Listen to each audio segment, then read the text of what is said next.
मैं मां हूं, धरती मां। शस्त्रों का प्रयोग हर युग में मानव के लिए जटिल समस्या रही है और रहेगी। शस्त्र आवश्यक भी हैं क्योंकि वे रक्षा के साधन हैं, किंतु यही शस्त्र कभी कभी ऐसी स्थिति भी पैदा कर देते हैं जो अंतरात्मा पर बोझ बन जाती है और जीवन भर ग्लानि और दुख की भावना से मुक्ति नहीं मिल पाती। अयोध्या नरेश दशरथ भी इसी समस्या से दो चार हैं। उन्होंने पशु समझकर शब्द भेदी बाण से श्रवण कुमार जैसे पुत्र का वध कर दिया। अनजाने में किया जाने वाला यह वध उनके लिए श्राप का कारण बन गया। परंतु दिलचस्प पहलू यह है कि श्रवण के माता पिता ने उन्हें यह श्राप दिया है कि राजा दशरथ को भी पुत्र वियोग का दुख झेलना पड़े। और मैं जानती हूं कि राजा दशरथ की दो दो पत्नियां हैं मगर एक भी संतान नहीं है। देखें श्रवण के माता पिता का यह श्राप दशरथ के जीवन में क्या गुल खिलाता है।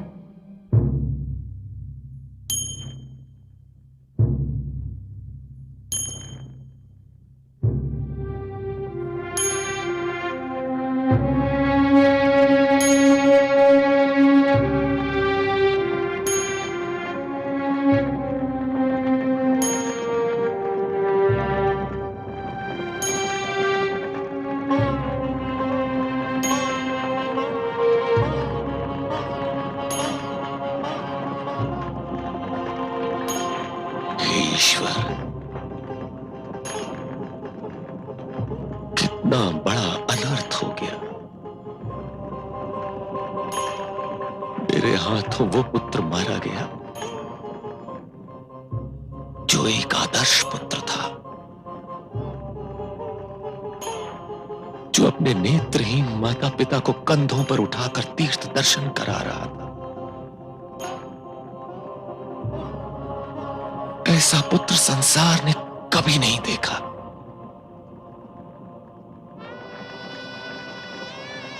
धिक्कार है मुझे, धिक्कार है। मेरे लिए कड़े से कड़ा दंड भी साधारण है। मैं जीवन के अंतिम क्षण तक स्वयं को क्षमा नहीं कर सकूंगा, क्षमा नहीं कर सकूंगा।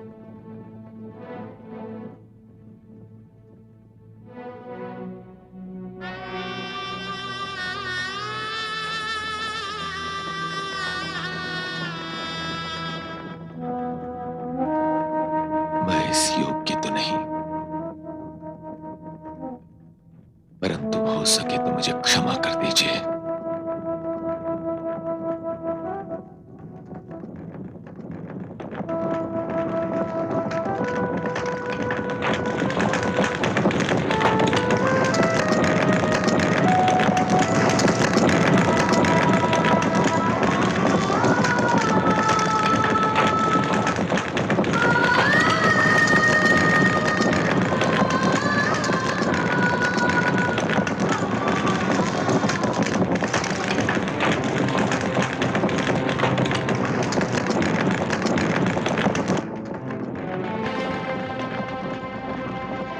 आपने मुझे पुत्र वियोग का श्राप दिया है।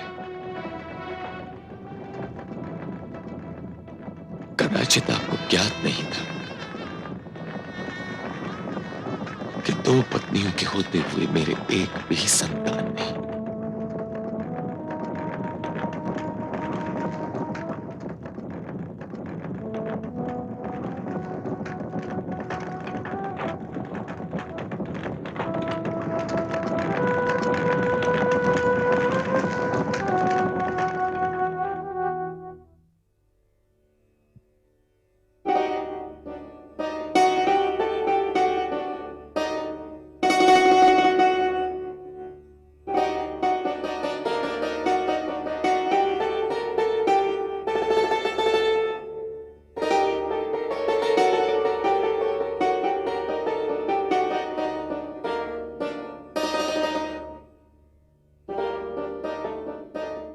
ऋषि वशिष्ठ, महाराज दशरथ की ओर से अचानक धर्म संसद बुलाने का कारण समझ में नहीं आता।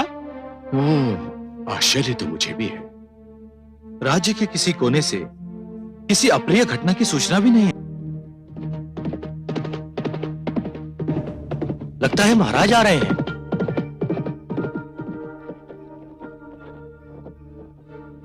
आश्चर्य है, रथ के स्थान पर अश्वपल क्यों आए हैं?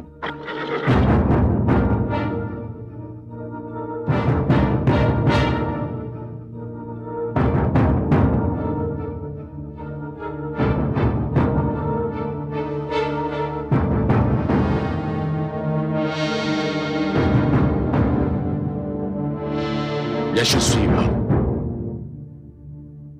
राजन, आपके नेत्र साक्षी हैं कि आप कोई बहुत ही दुखद घटना देखकर आ रहे हैं। हाँ गुरुदेव, जो दुखद घटना मैंने देखी है उसके साक्षी केवल मेरे नेत्र हैं। किसी और ने यह घटना नहीं देखी। मैं एक पुत्र और उसके माता पिता की मृत्यु का उत्तरदायी हूं और धर्म संसद से दंड चाहता हूं। हम जानना चाहेंगे कि क्या हुआ और कैसे हुआ। पशु के धोखे में मैंने शब्द भेदी बाण चलाकर एक युवक की हत्या कर दी और जब यह समाचार उसके नेत्रहीन माता पिता को मिला तो दुख के कारण उन्होंने भी प्राण त्याग दिए। राजन, इस घटना का कोई साक्षी है? जैसा कि मैंने आपको बताया, इस घटना के साक्षी केवल मेरे नेत्र हैं। फिर तो आप चाहते तो इस घटना को छुपा भी सकते थे। किससे? संसार से और अपने आप से?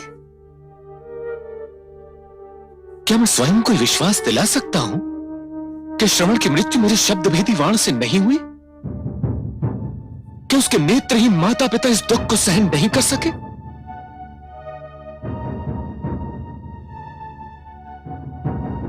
हे पंच परमेश्वर, मैं अपना अपराध स्वीकार करता हूं। मैं अपने आप को इस अनर्थ का उत्तरदायी समझता हूं और आपसे दंड चाहता हूं। हमें प्रसन्नता हुई राजन कि आपने धर्म संसद से कुछ भी नहीं छिपाया, परंतु वास्तव में आपने अपराध किया है अथवा नहीं, इसका निर्णय तो धर्म संसद ही करेगी। हे ऋषि वशिष्ठ, आप धर्माधिकारी हैं। हम सबको आप पर पूर्णतया विश्वास है। आप ही सर्वश्रेष्ठ निर्णय ले सकते हैं। नहीं ऋषि बोला, मैं महाराज दशरथ का कुलगुरु भी हूं। मेरे निर्णय पर शिष्य के पक्षपात का आरोप भी लग सकता है। आप जैसे महान ऋषि पर कौन पक्षपात का आरोप लगा सकता है ऋषि वशिष्ठ? समस्त संसार आपकी महानता से परिचित है। ऋषि भारद्वाज, हो सकता है आज ये आरोप मुझ पर न लगे, परंतु मैं भविष्य में भी किसी को आरोप लगाने का अवसर नहीं देना चाहता। इसलिए मैं महाराज से आग्रह करूंगा कि वे ऋषि पुलह, अत्रि, अंगिरा अथवा ऋषि भारद्वाज में से किसी को चुन लें और उन्हीं का निर्णय मान्य होगा। हे पंच परमेश्वर, ऋषि वशिष्ठ के अतिरिक्त आयु और तपोबल में ऋषि भारद्वाज को श्रेष्ठतम माना जाता है। इसलिए मैं ऋषि भारद्वाज को धर्माधिकारी नियुक्त करता हूं।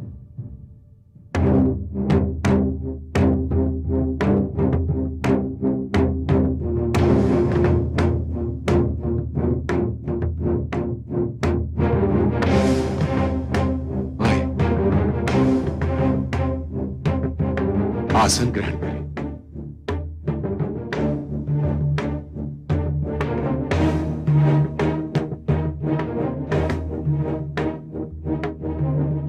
हे राजन, समस्त वृत्तांत जानकर हम इस निष्कर्ष पर पहुंचे हैं कि आपने उन तीनों की हत्या का कोई निश्चय नहीं किया था। यह सत्य है कि श्रवण कुमार की मृत्यु का कारण आपका ही वो शब्द भेदी बाण था परंतु इसमें आपके निश्चय की कोई भूमिका नहीं थी। यह एक चूक थी जो किसी से भी हो सकती है। और रहा श्रवण कुमार के माता पिता की मृत्यु का प्रश्न, तो यह सर्वथा स्पष्ट है कि वे दोनों अपने पुत्र की मृत्यु का दुख सहन नहीं कर पाए। उनकी मृत्यु का कारण वो आघात था जो उन दोनों को उनके पुत्र की मृत्यु का समाचार सुनकर लगा था।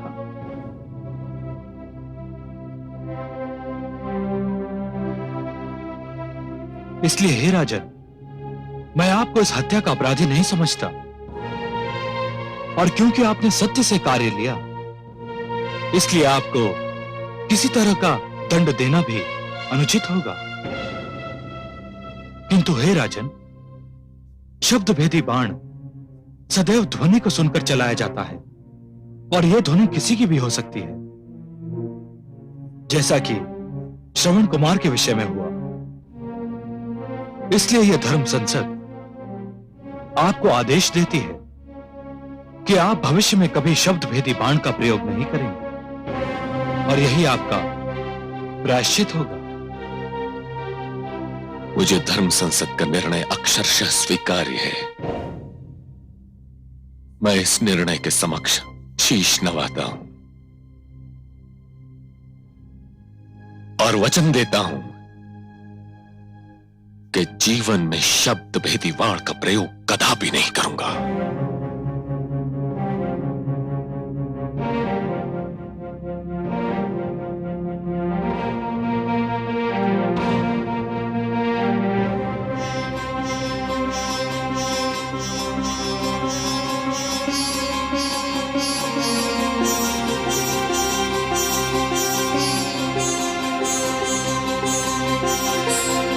स्वस्ति।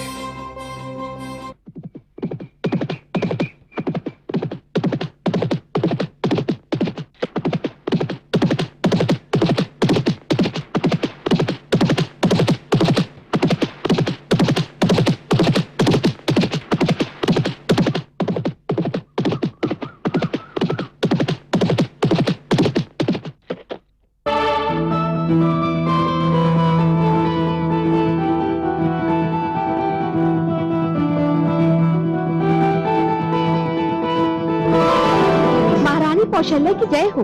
महाराज आखिर से लौट आए हैं और किसी भी क्षण राजभवन में प्रवेश कर सकते हैं। महारानी सुमित्रा को सूचना दो और उनसे कहो कि मैं महाराज के स्वागत के लिए राजभवन के द्वार पर जा रही हूँ। वे भी वहीं आ जाएं। जो आज्ञा। और हाँ, महाराज के स्वागत के लिए 2 दीप थालों की व्यवस्था की जाए, एक मेरे लिए और एक महारानी सुमित्रा के लिए।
महाराज, हमसे कोई भूल हो गई है क्या, जो आप रुके बिना, हमसे बात किए बिना अपने कक्ष में आ गए?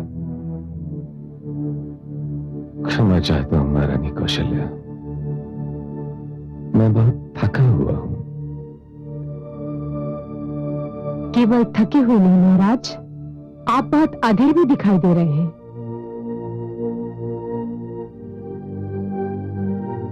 अधीर अवश्य था महारानी सुमित्रा, किंतु केवल थकान शेष रह गई है। मैं आप दोनों से क्षमा याचना करता हूं। इस थकान के कारण मुझे राजकीय शिष्टाचार का भी ध्यान नहीं रहा। महाराज, हमें तो केवल ये चिंता थी कि आप कहीं हमसे रुष्ट तो नहीं है। नहीं महारानी, ऐसी कोई बात नहीं है। चलो अच्छा हुआ, ये चिंता दूर हुई। महाराज, अब आप विश्राम कीजिए। हम आपको अधिक देर तक जगाए नहीं रखना चाहते। सेवक,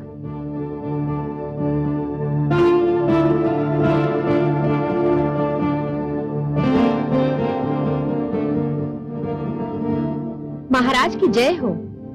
क्या है? महाराज को विश्राम करने दिया जाए। जो आज्ञा।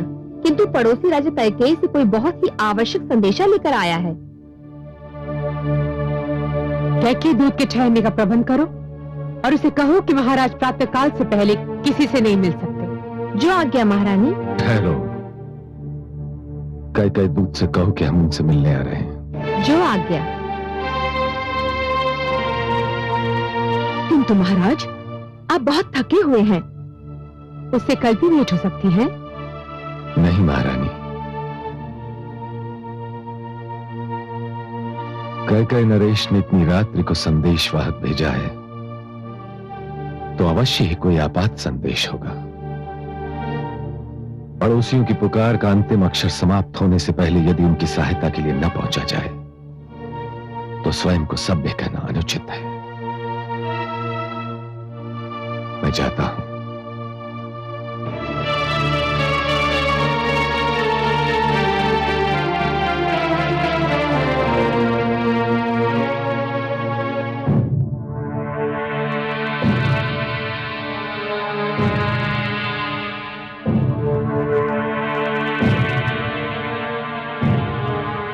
महाराज की जय हो। मैं इतनी रात्रि को कष्ट देने के लिए क्षमा मांगता हूं। हमें कोई कष्ट नहीं हुआ। हम केवल ये जानना चाहते हैं कि महाराज कैकेयी को कोई कष्ट तो नहीं। कष्ट नहीं राजन, वो तो घोर संकट में है। क्या हुआ? लंकावती रावण ने सेना लेकर हमारे राज्य पर आक्रमण कर दिया है। हमारी सेना तो कदाचित 2 दिन भी उसके आगे ठहर नहीं पाएगी। महाराज कैकेयी ने आपसे सहायता चाहिए है और वो भी जितनी शीघ्र संभव हो।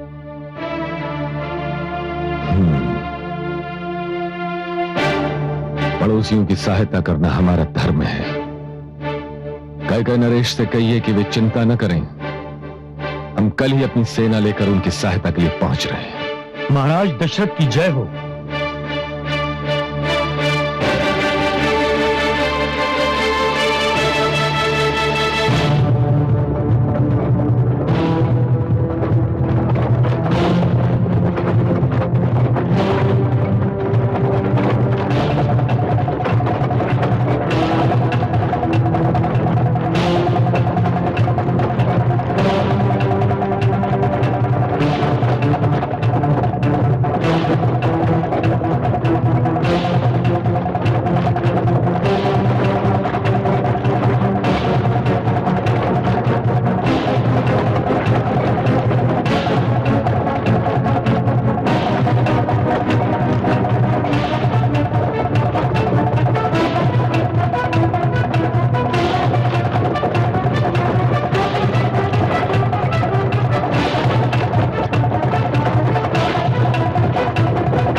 कैकेयी नरेश, युद्ध टल सकता है, मानव रक्त मिट्टी में मिलने से रोका जा सकता है।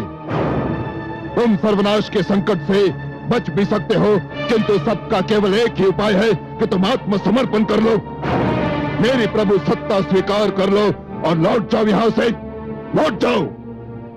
हम कहां से लौट जाएं लंकेश? हम तो अपनी सीमा के भीतर हैं। लौटना तो तुमको है जो अपनी सीमा छोड़कर हमारी सीमा में घुस आए हो। हम तो केवल अपनी सीमा की रक्षा कर रहे हैं। रक्षा? तनिक अपनी सेना की ओर देखो कैकेयी नरेश, और फिर दृष्टि डालो मेरी सेना की ओर। मेरी सेना बाढ़ की रेले के भांति तुम्हारी सेना को तिनके की भांति बहा ले जाएगी।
चिंता न करें कैकेयी नरेश, मैं आ गया। तो कैकेयी ने अपनी सहायता के लिए पड़ोसियों को भी बुला लिया। संकट के समय एक पड़ोसी की सहायता करना दूसरे पड़ोसी का धर्म है, और अपनी राज्य सीमाओं का विस्तार करना मेरा धर्म है, रावण का धर्म। मुझे प्रसन्नता है अयोध्या नरेश कि राज्य सीमाओं के विस्तार की इस योजना में कैकेयी के साथ आपने अयोध्या का नाम स्वयं जोड़ दिया। हे लंकेश, बलपूर्वक अपनी सीमाओं का विस्तार करना प्रकृति के सिद्धांतों के विपरीत है। अच्छा है कि सब अपनी अपनी सीमाओं में रहकर फले फूले, यही शांति, समृद्धि और सभ्यता की मांग है। मैं असुर हूं महाराज दशरथ, असुर। असुर सभ्यता और मानव सभ्यता कभी मिलकर कोई निर्णय नहीं कर सकते, केवल लड़कर कर सकते हैं। इसी कारण वार्तालाप में कोई लाभ नहीं। आक्रमण करो, आक्रमण!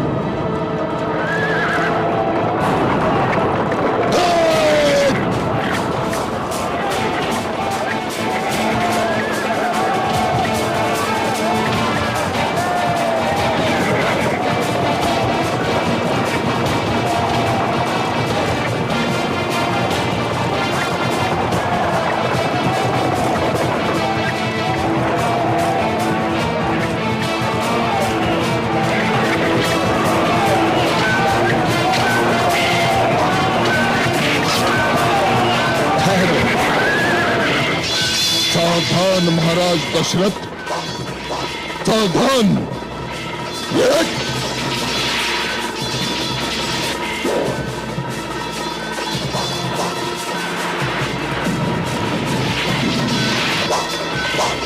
सावधान।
महाराज दशरथ,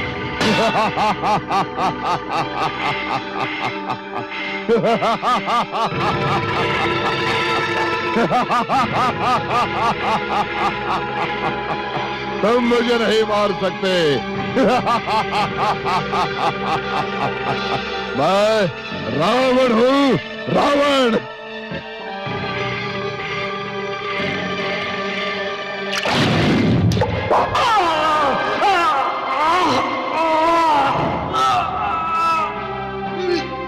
जाओ, उसी प्रकार एक दिन तुम भी अपने पुत्र वियोग में तड़पो, पुत्र वियोग में तड़पोगे। आपको आदेश देती हूं कि आप भविष्य में कभी शब्द भेदी बाण का प्रयोग नहीं करेंगे। मुझे धर्म संसद का निर्णय अक्षरशः स्वीकार्य है और वचन देता हूं कि जीवन में शब्द भेदी बाण का प्रयोग कदापि नहीं करूंगा। महाराज दशरथ, मैं यहां हूं।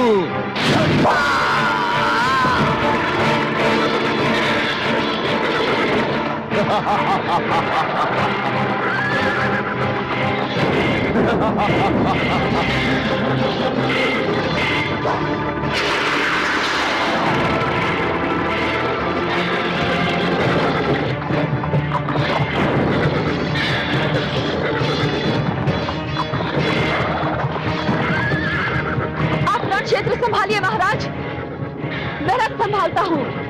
धन्यवाद वीर सैनिक।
महाराज दशरथ,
चलो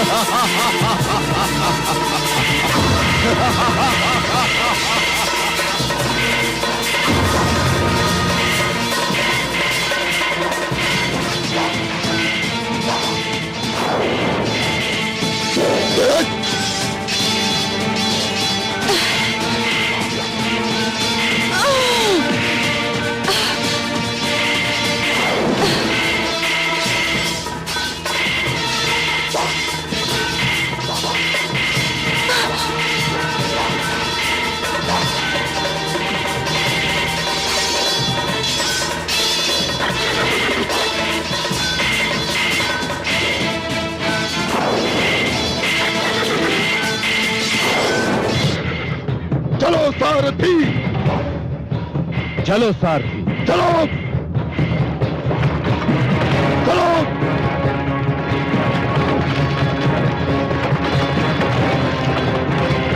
आगे बढ़ो।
रुक जाओ।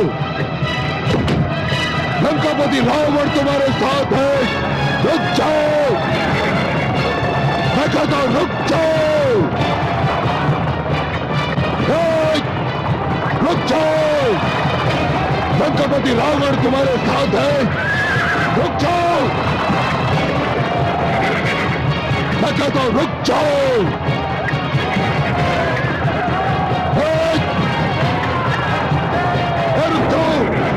अरे लंकापति रावण तुम्हारे साथ है। रुक जाओ। जाओ लंकेश। मैं एक पराजित नरेश को बंदी बनाकर उसे और अपमानित नहीं करना चाहता। बस इतना याद रखना कि जब भी अपनी सीमा पार करने का प्रयास करोगे तो अपमान और पश्चाताप के अतिरिक्त कुछ हाथ नहीं आएगा। जाओ। चलो सारथी। महाराज दशरथ की, महाराज दशरथ की, महाराज दशरथ की, महाराज दशरथ की।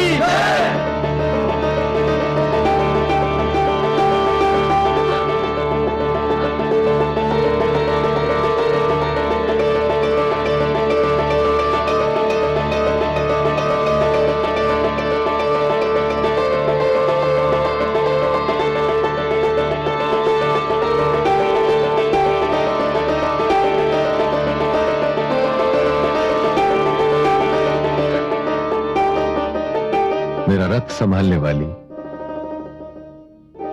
2 बार मुझे घातक आक्रमण से मेरे प्राणों की रक्षा करने वाली वीरांगना, तुम कौन हो? मैं कैकेयी नरेश की पुत्री कैकेयी हूं महाराज। कैकेयी नरेश ने तुम्हें युद्ध में भाग लेने की अनुमति कैसे दी?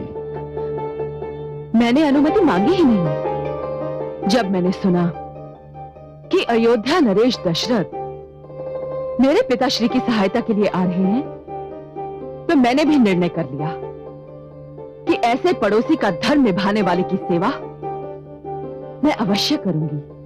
धन्य है जिस जाति की पुत्रियां अपने अधिकारों की रक्षा के लिए डट जाएं उन्हें कोई पराजित नहीं कर सकता।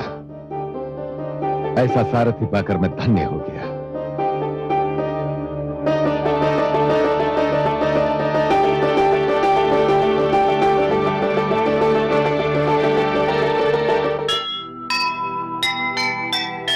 जीत गया मन सारथी, हुआ ये कैसा मेल, इसमें विधना ने भला खेला कैसा खेल। कैकेयी ने कर दिया वचन एक साकार, जहां है ऐसी नारियां होगी वहां नहार, होगी वहां नहार। जो सुनेगा ये पुराण पाएगा सुख और ज्ञान, पाएगा सुख और ज्ञान। कर्म को ही धर्म जान, प्रेम की तू छेड़तान, प्रेम की तू छेड़तान। बीते युग बता रहे हैं, बीते युग बता रहे हैं, सत्य पथ पे चल सुझा